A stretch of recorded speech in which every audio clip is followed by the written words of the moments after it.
শাশুড়ি করে আপনি কি করেন? সে আমার ভাইজান, কিন্তু মা একটু তার অন্য চোখে দেখে। তুমি তার বড় ভাই হিসেবে দেখবা। তুমি বাড়ির বড় ছেলে, তোমারে রাইখা তোমার সৎ মা তোমার ছোট ভাইরে বিয়া করাইলো। আসলে তোমার সৎ মায়ের তোমারে বিয়া করানোর কোনো ইচ্ছাই নাই, কারণ সে তো তোমার নিজের ছেলে মনে করে না, তোমার কাজের ছেলে মনে করে। আমার আর কয়টা দিন সময় দাও। ফকিন্নির বাচ্চা, হাতছাড় কইছি। তোর মতো একটা ফকিন্নির পোলার কাছে আমি আমার মাইয়ার বিয়া দেবো? তোর কি আছে?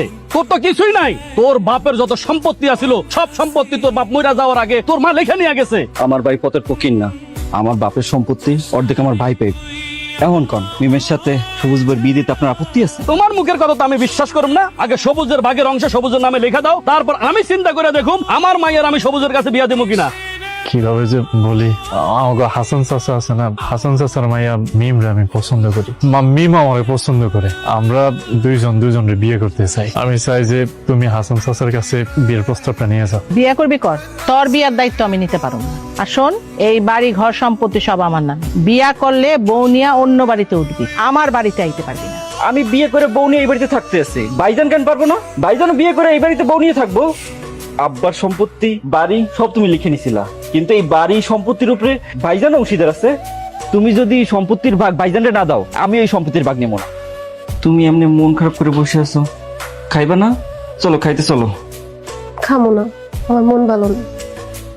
মন ভালো নাই কেন? তোমার ভাইয়ের লেগে। ভাইজানের কারণে? কেন, কি হয়েছে? তোমার ভাই সবসময় আমার দিকে কেমন করে জানি ছায়া থাকে। আজকে সকালবেলা তার লেগে আমি সাল হয়ে গেছি, সে স্যার কাপ ধরার বাহানায় আমার হাত ধরে রাখবে। কি কইতেছো এইসব? ভাইজান তো এমনটা না, ভাইজান এমন কাজ করতে পারে না। এটাই তো আমার দুঃখ। বউর দিকে কেউ খারাপ নজরে তাকাইলে, খারাপ আচরণ করলে সে তার স্বামীর কাছে সবকিছু করে। বউর ইজ্জত রক্ষা করা স্বামীর দায়িত্ব। আর তুমি তো তোমার বউর থেকে তোমার সৎ ভাইয়ের বেশি বিশ্বাস করো। এইসব কথা বাদ দাও, এখন চলো ভাত খেতে চলো। খামো না, আমার মনে শান্তি নেই। খাওয়ানো আমার গলাতে নামবো না।